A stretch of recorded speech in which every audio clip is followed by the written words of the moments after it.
if you don't have a compliance officer designated in your dealership, I think that's 101. You really have to, start with every place you're entering, taking down consumer information, your service lane, right? Certainly CRMs, DMSs. Identify the programs, then identify how you're handling them today, and then ensure that they're compliant. But you have to audit and report on it. Welcome to the 700 Credit Podcast, the future of automotive finance, compliance, identity verification, and smarter dealership processes. Let's get into it. Hey, what's going on, Automotive Nation? I'm Jason Harris, and thank you for joining me on another episode of the 700 Credit Podcast. I get to talk to, well, anything and everything that has to do with credit and the things that you at a dealership, strategies and processes that you guys need to be aware of to just better your revenue and the gross margins you guys are dealing with today. Look, the 700 Credit Podcast is really your front row seat to the conversations that are shaping the automotive industry, from finance to compliance and identity verification. Hosted, of course, by me, and I have the one, the only Ken Hill with me today. All right. Each episode's going to dive into real world dealership challenges, from fraud prevention to soft pull strategies to compliant pitfalls and digital retail integrations. Whether you're an F&I office, running a BDC, or leading the dealership, this podcast gives you the insights, stories, and tools to protect your dealership and improve your bottom line. So, guys, if you're ready, grab your popcorn, get your notebook. All right. And we're going ahead and get started. Hey, Ken, how are you doing today? What's up, man? How's it going?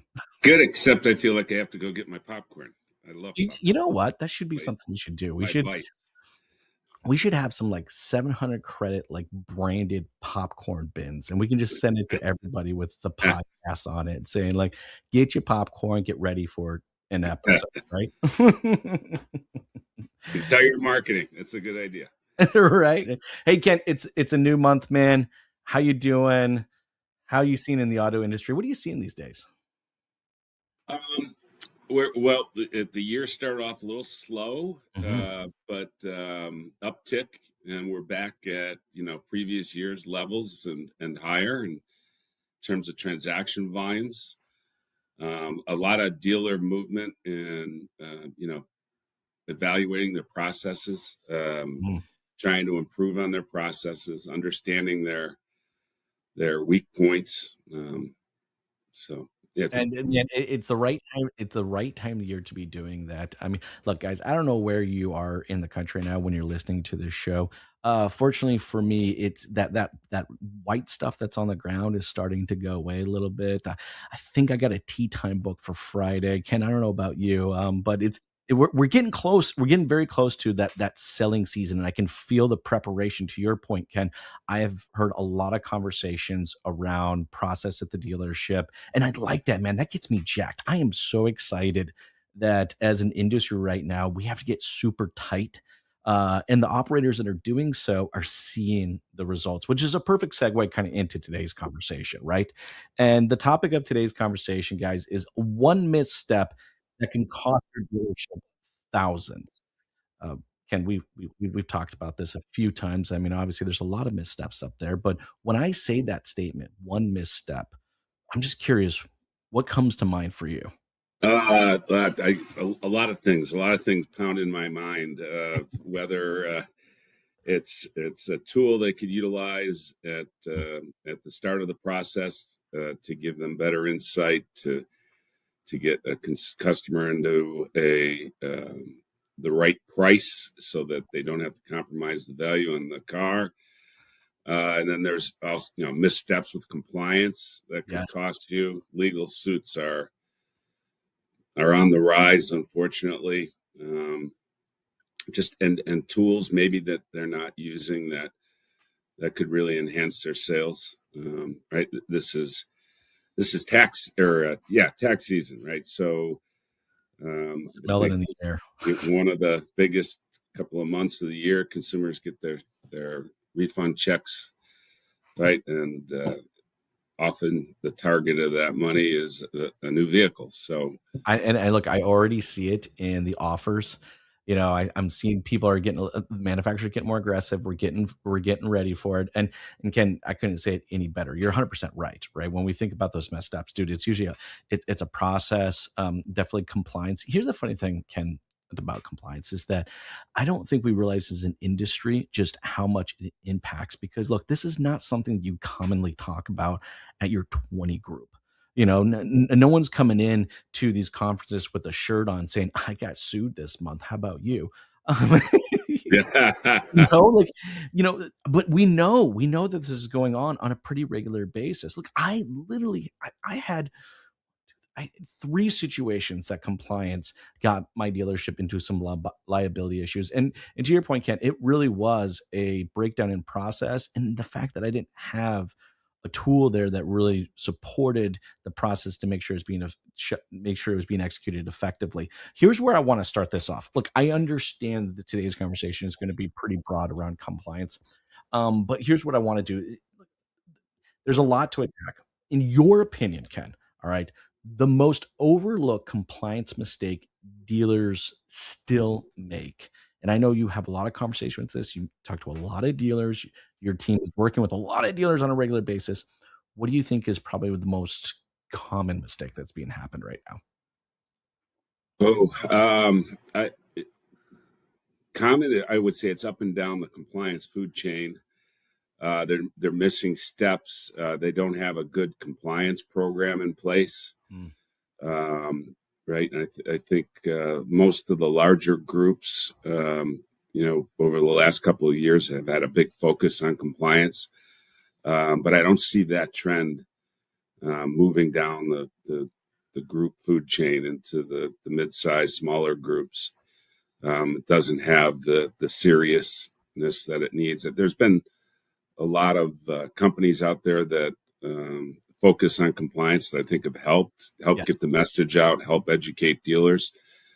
But a lot of it, I think they're still doing on a surface level, especially around credit and compliance, right? When you access credit, you have compliance obligations. There's certain steps that you're responsible to perform, or else you're subject to fines. Also subject to class action lawsuits, right? One of the, unfortunately, the more common things we're seeing now is, um, bad actors or class action lawyers Mm-hmm. will send consumers into a dealership with very poor credit history, right? And make sure that dealership followed all the steps that they're supposed to do when they turn somebody down because of their credit, right? Adverse action, for instance, that's class actionable. Yeah. And the fines are per incident, where you should have delivered an adverse action to the consumer. So that is something that they have to be aware of, right? That dealers, I would say, another one of the more common things that I see, right?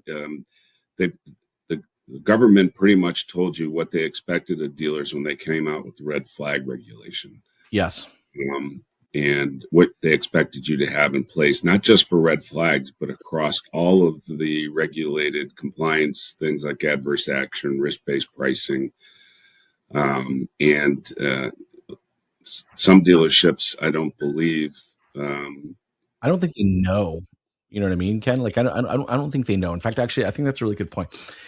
Ken, for everybody out there watching and listening right now, maybe just kind of give us kind of like a 101 intro real quick, because I still think it's an educational issue. I mean, I think as dealers, if we know, we're we're prone to, okay, let me go build a process right then. But if I don't Mhm. really know what I know, so can you give us kind of like an entry level 101 on this? Well, I think we've done a lot of compliance webinars that are available on our website. Yes. But uh, if if you don't have a compliance officer designated in your dealership, I think that's 101. That's the number one takeaway.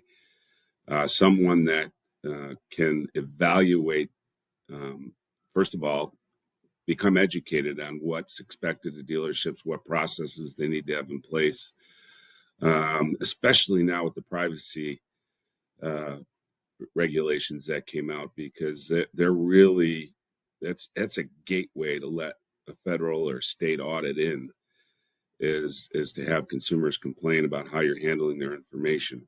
What specifically can dealers do to kind of protect them in that? Because I've heard of a couple instances exactly what you're talking about is dealers not handling privacy of the consumer's data correctly. Well, it's again appointing that compliance officer and then educating him, Mm. right? What's expected of privacy? First of all, you need to do an inventory of every instance where you're intaking consumer information, writing it down. Something simple as a check-in. Some, if they still have paper check-ins, Sure. or even right, if they're have an iPad in the front of the store with a check-in. All right, what application is that? Where does that information go? Right, so you just build out an audit of when that consumer information comes into the store Mm-hmm. to when it transitions out of your dealer systems, right? And with that comes, right, a list of vendors that you have to Of course. verify how they're handling their data and the security and the programs they have in place. I think that's where the mid-sized to smaller dealerships are going, get into trouble, is that they're using vendors that maybe don't have the infrastructures that the larger vendors have, and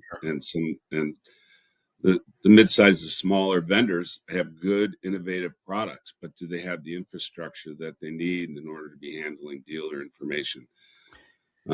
So it's a real education. Where is that websites, right? With the new cookies law, Oh yeah, good point. yeah, and that where are you intaking that consumer information? I know a lot of the mid to smaller size website providers, right? Mm-hmm. How are they handling consumer applications? If you're using their applications, do they have the correct retention in place? How are they storing it? So you really have to start with every place you're entering, taking down consumer information, your service lane, right? Certainly CRMs, DMSs, right? But it's not just their website is cookies, things like that.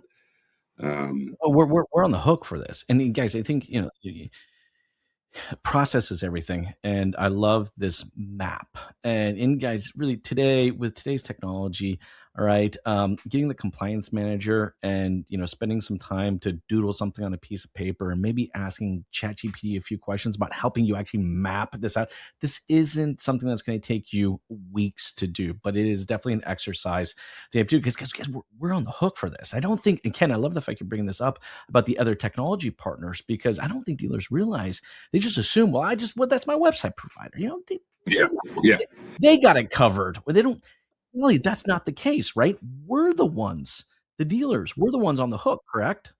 correct. Yes, to ensuring that the even your vendors, right? That's part of what some of these third party compliance companies do, is help you audit your systems, help you audit your vendors, ensuring that your vendors are up to speed. And if you find that they're not, the regulation actually calls for you to take steps to either work with your vendor, get them up to speed, or replace that vendor. Yes. So yes, it's clearly the dealers are on the hook to make sure that this happens. So. Well, and look, guys, I know we started off this episode with the title of it of a dealership, one misstep that can cost your dealership thousands. Honestly, thousands probably wasn't the right number we should use for this title. I literally had just read a blog about a dealership. I want to say it was in Texas. I could be wrong. All right, where the dealership was broken into. Here's the funny thing: not a single car was stolen. In fact, it was actually all of the computers, all right, is what was stolen. And I don't think people realize is that the data that's on those computers actually can be worth way more than your inventory alone. And I'm sure, Ken, you've heard of other stories, Similar. Yeah, You probably know yeah, them. and often they use those computers to find back doors into the vendors that are associated with those computers. I never even thought about that. Yeah, but also, right? I think I told you a similar story, maybe at NADA, right? We knew a dealership that got robbed, and they didn't steal anything except the paper deal jackets. Paper deal jets. Yep. Yep. Yeah, so yeah, they're after consumer information, and it's important that dealers, like I mentioned, right? Even the red flag regulation states that you Yes. have to designate a compliance manager, and you have to build an SOP and actually have that compliance manager sign it. Mhm. So, how many dealerships do you think have done that? I'm not sure. I'm going to tell you, unfortunately, I don't think as many as there should be. Look, I know that, hey, guys, you're watching this podcast. You are probably a proactive dealer. And some of this stuff you may have already checked off your box. And some of you might be listening to yourself going, oh, crap. Yeah, I probably did need to do that. Right. And actually, that's a perfect, because like I know we're getting towards the end of our conversation, but that's a perfect question I think we can end is like, how can, from your experience, your expertise, all right, how can dealers build a bulletproof compliance process without necessarily slowing down? Because I think that's where dealers go, right? I think when we think of like, oh, compliance, oh, Mhm. that's going to add time, and I'm just going to add extra steps, and it's going to slow things down. I want to get your professional opinion on this. Well, it's I hate to keep going back to the education, but it's understanding what each regulation requires, and then how does that work in the workflow? Mhm. How do I address it? And right, adverse action letters we talked about earlier, right? When do I need to deliver that adverse action letter? Who needs to deliver it? And then how am I going to audit and report on that I'm doing it? And I'm doing it in the instances where I should. And how am I protecting that consumer's information during that process? Adverse action letters are very important. That's the original FCRA. And identify the programs, then identify how you're handling them today, Sure. and then ensure that they're compliant. But you have to audit and report on it. So how are you going to audit? Right, you're going to have to audit deal jackets. You're going to have to, Mm. right? Are you putting these things in the deal jacket to prove that you did it? And so it's really defining the whole process, but starting at the top, identifying the processes and identifying if you're doing it today. If not, where should I be? And a lot of the compliance tools, most vendors that supply the products, like us, we supply credit. We provide you tools to do all those tools, and I know our competitors do as well, right? That we all have, and some of the providers are out one dealer track, right? They provide these compliance tools to ensure that you have the tools that are necessary to help you compliant. So, Well, and look, I'm glad that you bring that up because, and I think for everyone out there watching and listening, yes, it's a process. You got to map the process. But I love the fact you bring up the audit because I think too often we get into this and say, okay, let me go fix the problem. I'm going to fix the problem. And here's a piece of paper. Here's a 12-step process. All right, done. No, but to your point, Ken, you're right, 100%. Like if we're not auditing, all right, that process, then there's no way of actually ensuring it. And there are some great tools that will actually assist in the process and some even assist in the actual auditing of it as well. But you're right. There's a commitment. And here's the thing, guys. Look, I understand compliance ain't sexy. Okay. It's not, but it is it will make your business more effective. You will be more protected. And don't be surprised that you actually find out some impactful insights that's going to actually help you grow your business in other aspects of it. I'm sure, Ken, you've seen examples of that as well. yeah, absolutely. And it's not right. There's ways to do it without adding friction of the deal. And I think that's what dealerships are worried about, adding friction, tying up my F&I guy so he can't focus on this. Right, or bogging him down with things that he needs to do for each deal. It's really not about that. There's ways to easily implement some of these processes to ensure that it's happening. And that I think that's part of the right. There's a not new, it's been around forever, but they're getting more and more sophisticated. Mm-hmm. Video chat, videoing the closing ceremony, Yes. tying AI into videoing the closing ceremony to ensure that all these things are being done. Right. That's one way to audit your personnel. The other is to audit it and identify personnel that might need more training. Having a formal training program. I mean, they're all things that dealerships should be looking at. But at least, you can evaluate and audit from the outside looking in, and not being the inside and getting in the middle of your deals. Right. You can do it from the outside looking in. But you have to have the tools to be on the outside looking in. Absolutely. And it's really just a commitment, guys. Look, I know we're at the tail end of our conversation, and, okay, we tried to make compliance sexy, guys, but the bottom line is just, it's something to commit to. We tried, Ken, I know we tried, but hey, it is what it is. But guys, one misstep can cost you thousands. All right. It is a commitment. It is a process.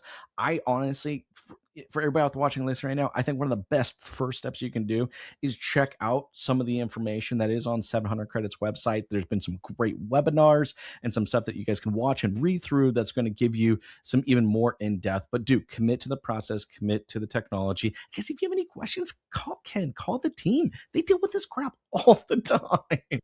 Like, they will definitely, be your compliant Sherpa, and at least put you in the direction that you ultimately need to go to. Is that fair to say, Ken? Yeah, absolutely. The first step is as I mentioned before, right? Appointing someone to do the due diligence and let you know where you're at.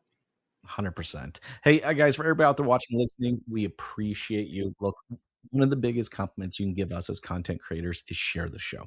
If you have a manager or a colleague that needs to see some portion of today's conversation, share the show. It means a lot to us. Hey, Ken, real quick, for everybody out there watching and listening, again, where can they go to learn more and connect with you guys to continue some part of this conversation? Because we definitely did not finish the whole conversation.